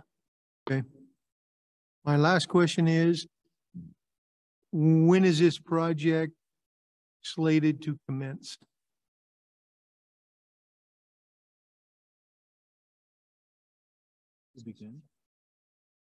Okay, I would think that that the framework would probably be design probably completed by January, February, if we can make it work, and then the solicitation, we get the contractor to start, and then they have about a year to go. Then we have, of course, we have to get approvals from the council, and we have solicitation requirements that would probably add another couple months. So we're pushing the envelope to June 24 on a construction completion. I hope they have it done by April 2024. That's my goal. So we have a couple of months to, have a little bit of a buffer. So, As soon as so you're looking at coming back to the council with the design January, February of 23, yes, and then start work in June of 23? and then start. We'll do the solicitation for the contractors through an RFP process, which should take at least 30 days, and then back to council for your approval of the contract, and then the award for summer of 2023, and then we'll roll as fast as we can to get that done before 2024. Okay, and that answers all my questions, because then all the funds are available. They should be with the city. Yeah. Thank you. You're welcome. Okay, any other council members have any questions? Yeah, looking for a motion. I'll make a motion to accept resolution 2022-98. Second. Roll call, please. Councilmember Casey, Aye. Councilmember Klein, Yes. Vice Mayor Silvera, Yes. Mayor Lopez, Yes. passes 4-0. Can we take a 5-minute recess? Thank you, everyone.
Welcome back, everyone. Moving on to item number 18, resolution number 2022-99, authorizing the city manager to approve the use of ARPA funds for maintenance operations, staffing, equipment, and improvements of the River Bluff Regional Park Lower Terrace. Senor Royal. Yes, Mayor. Good evening, Mayor. Good evening, Vice Mayor, Council Member. I'd like to present River Bluff Regional Park Lower Terrace. Christopher. Yes, sir. Great. Thank you, Christopher. The River Bluff Regional Park site is located on Hatch Road, consists of 76 acres made of upper terrace, which offers two 38-acre park areas, 9 soccer fields, playground equipment, restroom, and concession stands. The lower terrace consists of a total of 18.7 acres of open water habitat, emergent wetland native meadows habitat, and a native riparian woodland habitat, in addition to an abandoned walnut orchard. Next slide, please. Okay. Oh, I think you moved too fast there. Did you go back? Yeah, perfect. Thank you. In 2018, the State California Natural Resource Agency approved the grant funding to the city of Ceres for a project to convert approximately 17 acres of retired walnut orchard, enhancement and creation of 1.7 acres of wetland, including improved flood protection at the lower terrace, improved access to the existing constructed ponds, improved passive recreational access to the Palomino River, and pedestrian trail system throughout the park. Next slide, please. Phase 2 restoration for the lower terrace started in early fall of 2018. It consisted of clearing, grubbing, removal of retired walnut orchard area, site grading to enlarge ponds, and expand the wetland areas on site. Next slide, thank you. Phase 2 construction continued on to early spring of 2019, including the installation of irrigation system, planting and landscaping native to California and are drought tolerant, expand existing trail network, vehicular path, parking access, parking stalls, picnic areas, including picnic tables, waste receptacles, placement of bollards and boulders were installed to separate pedestrians from vehicular areas. Next, thank you. In mid-winter of 2020, phase 2 construction for the lower terrace was completed. Monitoring period for new planting and vegetation placement was observed for 2 years. Next slide, thanks. In early summer of 2020, phase 2A construction was the installation of 110 linear feet of precast concrete treaded boardwalk, kayak ramp and onto Tuolumne River. The kayak ramp was installed to allow launching and docking of non-motorized boats and rafts. Next slide, thank you. In preparation to for the grand opening for the lower terrace, recent improvements were completed, such as widening access driveways at the lower bluff to allow for safe vehicle accessibility. In addition, wayfinding signs were installed to help direct public use throughout the park. Additionally, additional improvements for the River Bluff Regional Lower Terrace should include installing security cameras, personnel to maintain and operate the lower terrace park area, and gate access located on the upper terrace. 7 cameras will be installed at the lower bluff. This will be under the security camera project program for public safety during park hours. Additional maintenance and operation staff for the lower terrace to include 1 full-time park operator and 2 part-time staff to monitor weekend activities. And lastly, installing the manual operated 20-foot wide sliding gate and personnel swing gate on the upper terrace to allow access to the lower bluff parking and other park activities during regular daylight hours. Next slide, thank you. Staff request the use of the ARPA funds from the remaining balance of the first installment, totaling $200,000, to include the following: an amount of $150,000 for staffing and operation for 1 year, and $50,000 for the park improvements to include improvement support, signage, and gate access. Christopher, if you play that video too. Thank you.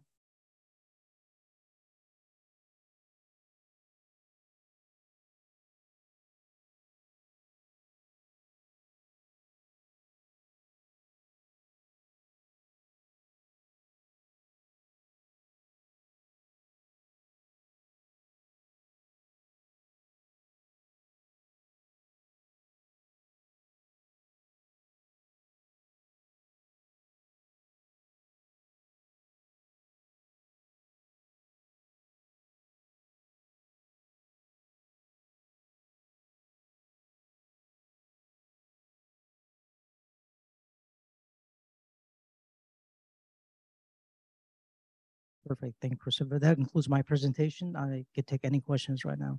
Thank you. Any members of the public would like to make a comment? See none. Members on Zoom? No hands raised. Oh, there's a Okay, hand raised. Paula.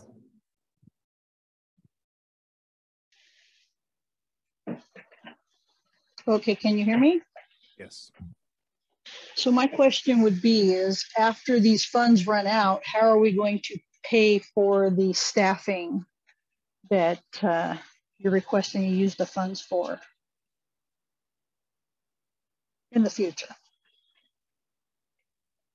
Okay, without additional revenues, there might not be funding to support these services. So the city council may want to explore revenue raising options, or if the revenues is not available, service reduction will be needed, will be considered. So, I mean, I could maybe have Alex elaborate on this a little bit more. Sure. That's really this, for lack of a better term, the $64,000 question. Once the ARPA funds do run out, how do we continue the staffing? And at this point, we'll need to take that on near the ending of that 1 year period. So that's all I really have.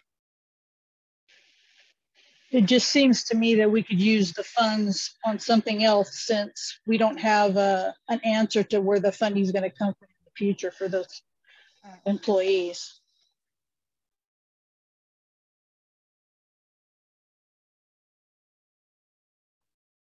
Okay, thank you. Anybody else on Zoom? No additional hands raised on Zoom. Bring this back to council. Councilmember Klein, see that you had pushed the button. You know, I looked at this thing and I looked at this project and I know it's been started a long time ago.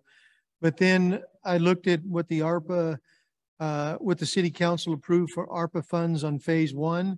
And I did not see any of this in part of the ARPA funds. All I seen was Don Pedro Strawberry, River Bluff, additional trail and walkways for $75,000. River Bluff Roading, Strawberry, restroom upgrades for $250,000. But I did not find anywhere that the council approved these funds for the lower terrace, for staffing and the upgrades needed. So I couldn't find anywhere where we had already approved that. And Sam, you said that was the additional funds that we have not used and that you're proposing us to use in the last ARPA funds that we talked about, correct? I don't know if Mike, that answered your question. It was never on there. They have additional funds they're recommending for us to use that are from Yeah, ARPA excuse me, Mayor. project. Mayor, if I That's why might. I was bringing that up. Yeah, so he just wants to make sure that that is true, what I just said. That this is That, additional Mayor? funds that we didn't use. Oh, go ahead, Alex. Yeah, that's correct, Mayor and Councilmember Klein. This is a new request for those funds. It was not recommended or considered by the council previously. So this is a new request. Because there is leftover funds that we haven't used, correct, Alex? That's correct, Mayor. Just out of curiosity, is there any more money left besides that?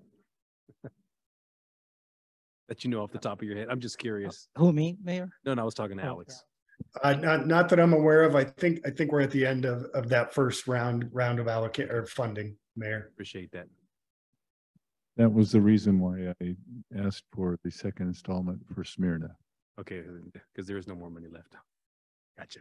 But now my comment to that is, since it's funds that aren't allocated, you know, I would much rather, okay, allocate these funds, go towards Ochoa Park, because that is a park I think that's going to get used.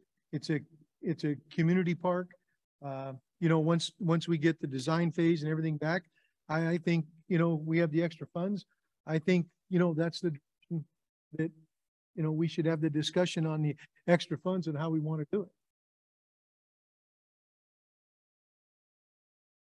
Is there any more funds in, forgot the name of the fee that we were talking about earlier, that we were talking about when we were having the conversation with the Ochoa Park? That was 175,000. Neighborhood park fees, Mayor? Yeah, is there any more money in that? I'll defer to the finance director. Finance director, Letitia, is do there you any know? more money in that fund? Off the top of my head, I believe there's about $70,000 left in that fund. $70,000 left in the fund.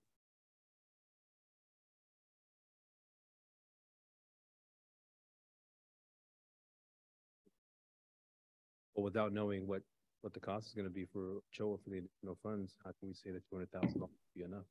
Well, but they're asking for 200,000 for this, and there's only $70,000, 70 available? Not from ARPA, but from the fees. Oh, and I'm talking about taking the ARPA, Hmm. you know, because I did ask staff the same question. I asked the city manager, you know, the same question. Once these funds run out for staffing levels and everything like that, we still have to staff for Ochoa Park to be maintenance on the Ochoa Park. That's going to cost us.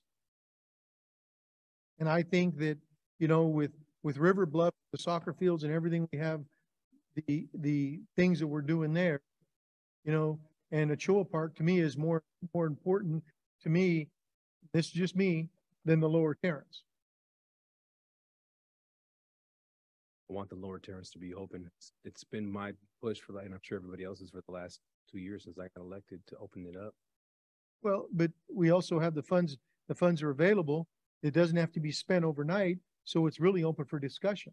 Absolutely. You know, because, you know, we've asked staff to come back with design phase for Ochoa Park, you know. What if it's more than A well wants to be, they want to put a well in there, irrigation system, you know. So, okay, in my mind, I'm thinking that if we do bring back that design for Ochoa Park, being that we're just bringing that up, that could be from the second phase of ARPA funds. That's what I'm saying. So why are we going to delay River Bluff if we already have intentions to do that for Ochoa Park? But you still got to have the labor and maintenance for both of them. Correct. And are you going to have the funds available to do both of them? It all depends when the second round of ARPA funds come our way. How But that money, you know, it should be a part of that conversation. I honestly think it's more widely spent in Ochoa Park. I think that we should most definitely consider using the second round of ARPA funds for Ochoa Park. Most definitely, but I don't want to hold back this project because those are our intentions. So in essence, I'm agreeing with you, but I'm disagreeing with you because I feel that if we do not staff this lower terrace, we're going to have a bunch of issues. And the public has been screaming at us saying, hey, we want access. We deserve access. We keep pushing this back. That's all we're going to get. And I feel that we're obligated to move forward with this. That's just my opinion. Any other comment? I agree with Mr. Klein. Ochoa Park, if we were going to prioritize, would be much higher on the list to me. But also think because we need to open Lower Park, we can spend that money now to do it. We've already said we're going to wait however long until we renew or review the plan for Ochoa Park. We can have this other park open in a minute while we're going through the process for Ochoa. This is probably not the time and place to talk about what we're going to do with the next Arbor round. In my opinion, next round of ARPA funds, which we are going to have here in a week or two, should be spent on infrastructure, things like parks and stuff. It's the simplest way I can put it. In the first round, department heads were able to give us their list of their pet projects. We had all kinds of different things, 100,000 here, 200,000 there. We were able to fund a lot of them, very important projects. My opinion, this next round is where we do the nuts and bolts of our infrastructure for parks and spend most of that. We're going to have about $3.5 million available on finishing all these projects. There's a chance we could even take a good shot in that at finishing Lions Park with the 700,000 that's already in there in that park fund. So my opinion is, you're right, we need to open this lower park. Not sure why it hasn't been open to this point. There was a lot of improvements that had to be done recently, even to get it just inhabitable. So that was, like Mr. Warren said, cart before the horse a little bit. I think this Ochoa Park, since you guys pushed it off, is a whole nother ballgame now. And it would behoove us to spend this $200,000, which is a lot for 1 year. And Paula, I agree. Not sure where this is going to go forward, but I think we need to open that park. Honestly, in layman's terms, see if who's going to use it. If very many people are going to use it, and if it isn't used a lot, maybe we can back off that moving forward that amount. But I think we need to open that park and then move forward with infrastructure like Ochoa Park and possibly Lions Park with the next round of ARPA funds, which we should be discussing in the next few weeks, what we want to do with that.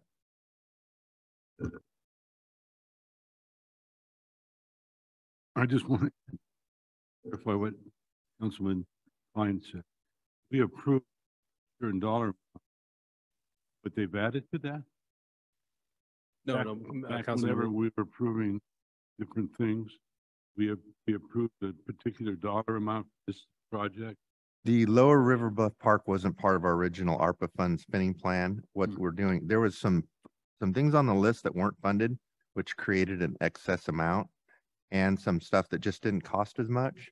So there's a balance in that account from the first round of ARPA that we have the ability to fund a project like this Lower River Bluff Park that wasn't originally part of the process. So there's enough money in there to put $200,000 in leftover first round ARPA funds to open this park and not affect the plan going forward with Ochoa. We will have the second round to look at Ochoa Park and completing that. Any more comments?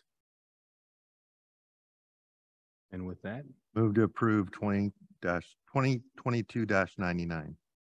second, roll call, please. Councilmember Casey, Yes. Councilmember Klein, No. Vice Mayor Silvera, Yes. Mayor Lopez, Yes. passes 3-1. Thank you very much, gentlemen. Moving on, there's no discussion items. Is there any council member referrals? Nothing? Okay, sounds good. Reports, I'm only going to elaborate a little bit on concerts in the park, and I'm sure Silvera has more things to add, but it was great to see that the staff was really heavily involved. I know that when I first got elected, kind of had to jump in there and work with some staff members to make concerts in the park happen. And it's a relief that we had a vice mayor with a lot of input, a lot of good ideas, and also the staff. Thank you very much, Chavez, to you and your staff for that, because that's huge. And thanks to your brother as well, who did all the sound. I just want to say thank you very much. It was great. It was just hot, but hey, plenty of shade in there that kind of helped that. I have no other comments. Yeah, to piggyback on that, it was a great 6 weeks of Concerts in the Park series. Got some phenomenal bands, a lot of different food vendors. That was very, very well received. The food vendors and the beverage vendors out, they all said they made enough money to want to come back. So that's important in the way we do it. We've already talked about some new cool things for next year, maybe starting it a little bit later because of the heat. It's always hot. Supervisor Condit had some gracious comments about the way it went this year, and I appreciate that.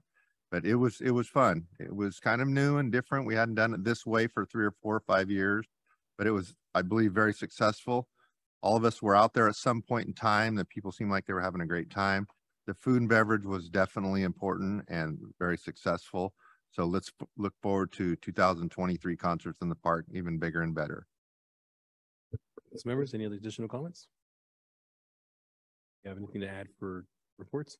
I'd like to add that we had a fire at the 3rd of July, I think, the corner of Roding and Mitchell. And I would like to compliment PMZ Real Estate. They had the adjoining property, and they didn't know that we removed the disking requirements from our webpage, and they went ahead and disced the property. And I think it really prevented that fire from going in, even into the stuff. So I'd like to compliment PMZ Real Estate and the owner of that property on the Mitchell and Road. Thank you. Sure. Okay, thank you very much. City Manager Alex, do you have any comments? Alex. Trying to mute myself, Mayor. Sorry about that. Nothing tonight, Mayor. Thank you. The attorney? No comments, Mayor. Departments? Yes, Mayor, I just wanted to remind everybody that next Tuesday, August 2nd is National Night Out. It'll be held at Whitmore Park in partnership with the Recreation Department, and it is from 5 p.m. to 8 p.m. You can find more details on our Facebook or Instagram page. Thank you, Chief. Anyone else?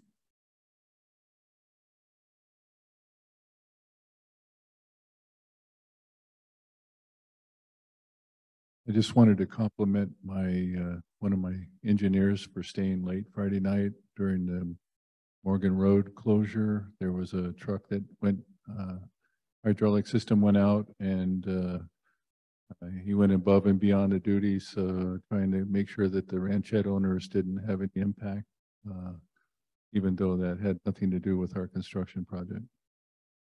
Thank you very much. And I do see, if there's no more comments on this from a department, I do see County Supervisor has his hand raised, and I don't know if it's Chance or Russ. Good evening, Mayor and Council. This is Russell Fowler from Supervisor Chance Condon's office. Supervisor wishes he could be here tonight, but has other commitments and asked me to deliver the following comments. Just wanted to say he really enjoyed concerts in the park and wanted to give a special thanks to Vice Mayor Silvera for his spearhead in this issue, and everything turned out great and echoes the comments of the council and looks forward to next year. With that being said, I'm happy to take any comments, questions, or concerns. Seeing none. Thank you, Russ. Appreciate it. Have a good night. You too. Have a good night. And with that, this meeting is now adjourned.